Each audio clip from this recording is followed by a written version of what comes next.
Well, hello, free people of the Rocky Mountain region, and welcome to this Free State Colorado interview. Today, I'm joined by Karen Gordey, an entrepreneur who owns a local interior and exterior painting company and is a candidate for City Council in Lakewood. Well, Karen, I hope you are well, and thank you for joining me today. Thank you for having me, Brandon. Glad to be here.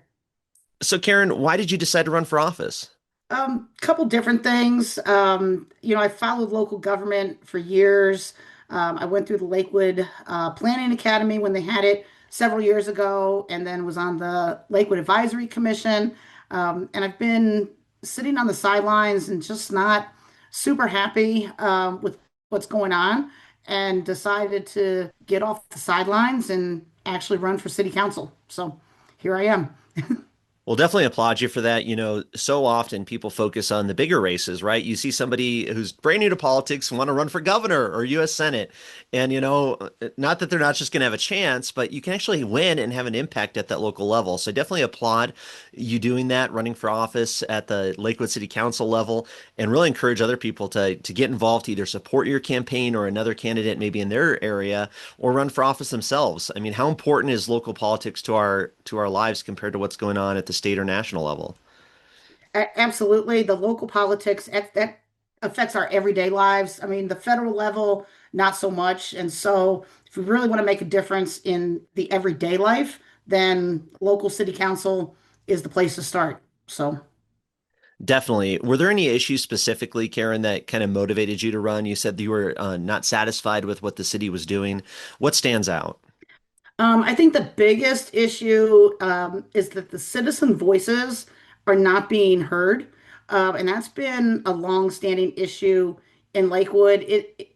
I think it's maybe the tide may be turning a little bit, but at this point, citizens still feel like they're not being heard. So that was the biggest thing.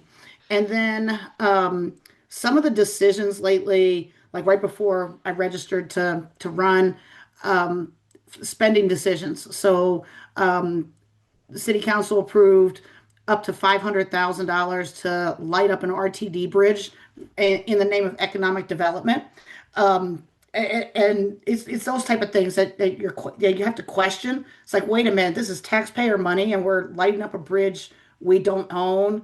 We have a city architect on staff, and yet we hired consultants to redo a park. And last year we voted to give up our Tabor money to the city, and our mill levy, my opinion, is too high because it was a $64 million excess in 2024. And so a voice of reason when it comes to the spending. Lakewood as well is rezoning the entire city um, to allow high density everywhere. And I'm not anti-growth, but I'd like a common sense approach. So while no one usually runs on zoning, that is like the number one hot topic in Lakewood right now. Why are we doing this? Going to Lakewood City Council and speaking out against it and making my feelings known. And then because of the high density, we want to preserve open space and make sure that our parks um, stay parks. Make sure that when builders are coming in with this high density, that they're not automatically paying that fee in lieu, and they're actually, getting more open space. Um, in Lakewood, we're lucky, 20% of our city is open space. But if we bring in that high density, we're going to need more open space for people to go out and relax and unwind. So those are the issues that I'm running on. Nice. Well, I definitely sympathize and agree with everything you said there. I think, Coloradans across the state can really sympathize with this idea that their voices aren't being heard. Everywhere it seems like some of these city governments just kind of do what they want to do without asking for public input, without getting involved in the community. And it's so unfortunate because then we do have things like this high density development coming up in suburbs, in places that people move to get out of the city. And now all of a sudden you have the traffic, the congestion, the crime, everything that comes with that. And people are like, hey, this isn't why I moved to Lakewood. This isn't why I moved out to this area. And yet the city government just says, well, we kind of just want to do what we want to do without that public notice because people don't want, generally speaking, right? Homeowners, people who are already living in the community don't want to have high density housing move in. And I completely understand that because it changes the entire way of life.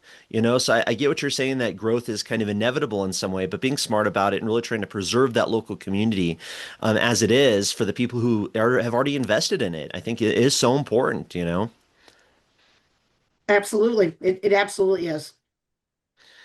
Definitely. And I think, the zoning issue has become a hotter topic in recent years. Most people, like you said, aren't that aware of it and haven't been aware of it in the past. But at the state legislature, just a couple years ago, we saw this huge push where the governor is pushing this high density housing in communities that don't want it. It's resulted in this lawsuit this year where you have a lot of home rule cities across the state pushing back against the governor and the state legislature saying, hey, listen, we want to have our own community the way we want to. And, that seems to me kind of the right step forward. If Lakewood wants to be a certain way or Boulder wants to be a certain way, or different communities want to have it their own way. Why should the state government be coming in and trying to force them to do that? So trying to preserve that local community, I definitely encourage. I'm happy to hear that you're running on that issue. Absolutely. And Lakewood, for the record, is a home rule city, and we did not join the lawsuit.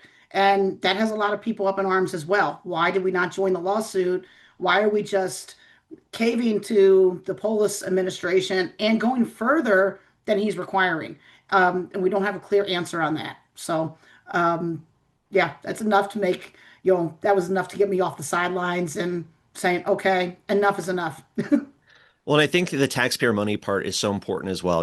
Part of what we pay in for our sales tax and our property taxes, a lot of people across Colorado and I'm sure in Lakewood understand how high their property taxes are, making it so unaffordable for certain people to stay in their homes. And yet the city government seems to spend this money like there's no tomorrow, whether they're lighting up a bridge or some sort of plan or scheme that doesn't really make sense. Unfortunately, that's what happens. And it really happens when people aren't paying attention. So getting involved, showing up, and just showing up at a city council meeting, I mean, could be a radicalizing experience, for lack of a better word, for people. But also one of the most informative things. I've said it before, but you show up to one city council meeting and you're one of the most informed people in your community. Then, you know more than most people going on because you understand the different issues at play. So Karen, Absolutely. how has it been being a small business owner? I mean, how has that been here in Colorado, in the Lakewood area? What kind of challenges are you facing from our government?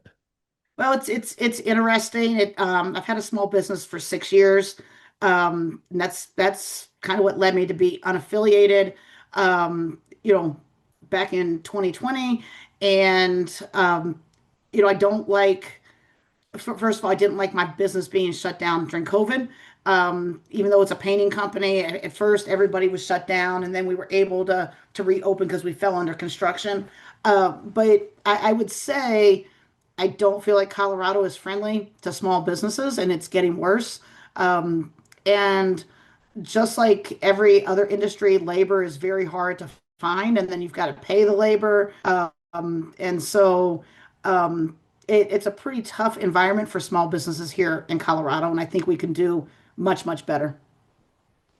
Yeah, oh, definitely. Small businesses, people love to support small businesses. I mean, the community it's great being able to give your money to somebody locally that stays in the community and not some of these big corporations. But unfortunately, yeah, we have an out of touch government at the state level primarily, but even I'm sure the city and county level, they can probably do some things that'd be a little bit more friendly. So Karen, what policies would you like to see change? I mean, if you were, say you were elected and you're in city council in Lakewood, what kind of resolutions or kind of policy would you push forward to improve the quality of lives for people in Lakewood? I think there's a couple of things. First, the budget and audit committee. Two, so there's 5 wards in Lakewood. Two of the wards aren't even represented on the budget and audit committee. So you've got 2/5 of the city excluded. I would fight to have all 5 wards represented, whether that's me, whether that's another council person for Ward 5, because there's 2 per ward.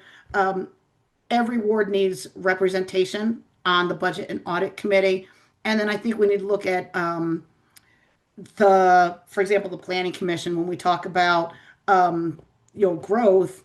They have a mentality now. If someone checks all the boxes, well, we just approve the project? And can we redefine those boxes? We've got unelected bureaucrats way too involved in the process.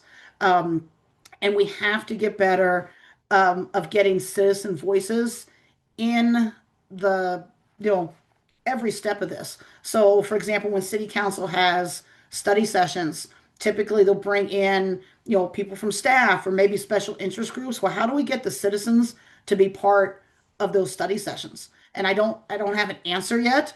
But that's, getting in office and talking to people and figuring out the right solutions so we can get more citizens' voices before they get to like that decision night to like second reading on ordinances, and that's when citizens have the opportunity. And you know as well as I do, a lot of times the decisions were already made because of study sessions and first reading, and by the time the citizens speak up, it's almost too late. And so we need to figure that out and fix that.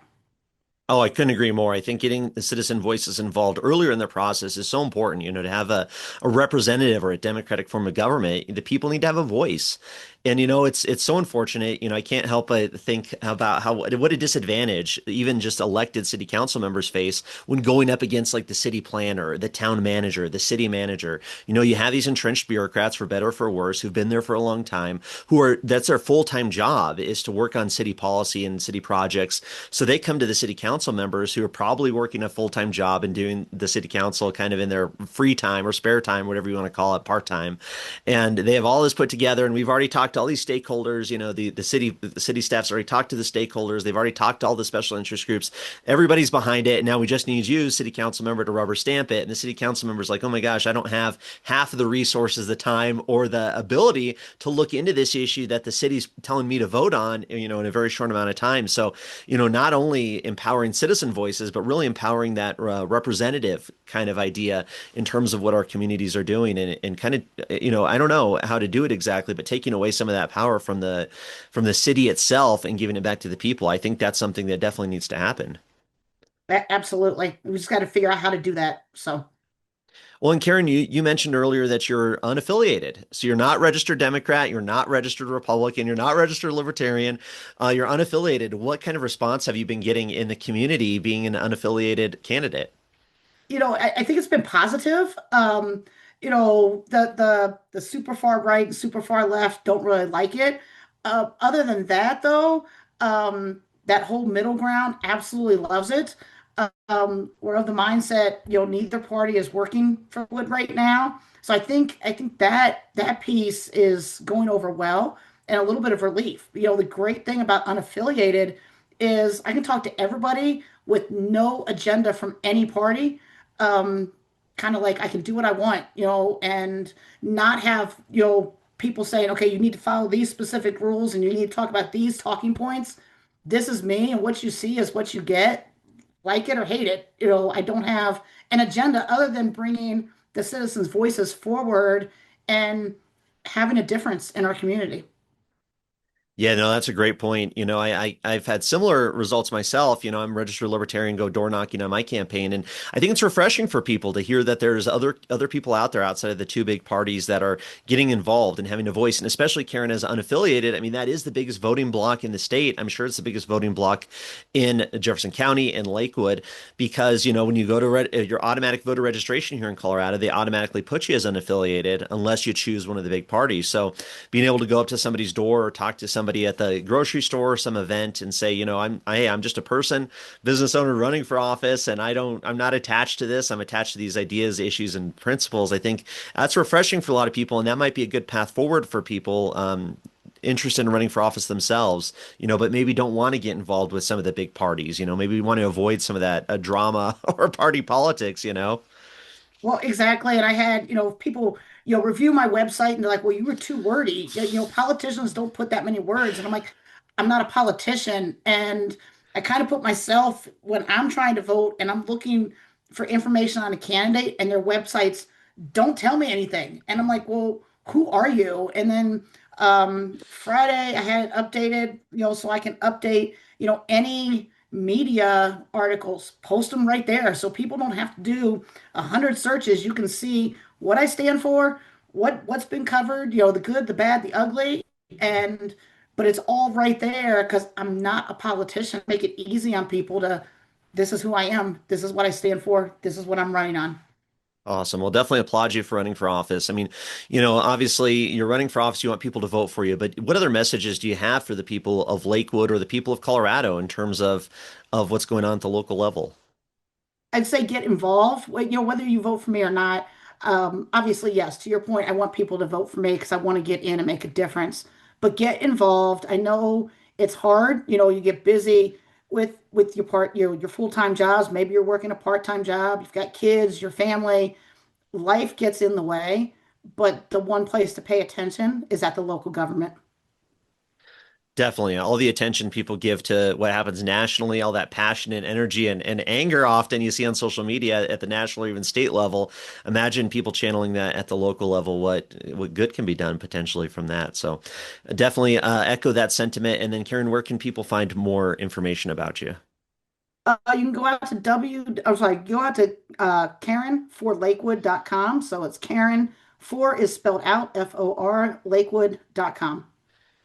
Perfect. Well, definitely appreciate you. Congratulations on running. I wish you the best of luck and keep us updated if there's any other news. All right, will do. Thanks for having me on. All right, Appreciate it. take care. All right, thank you.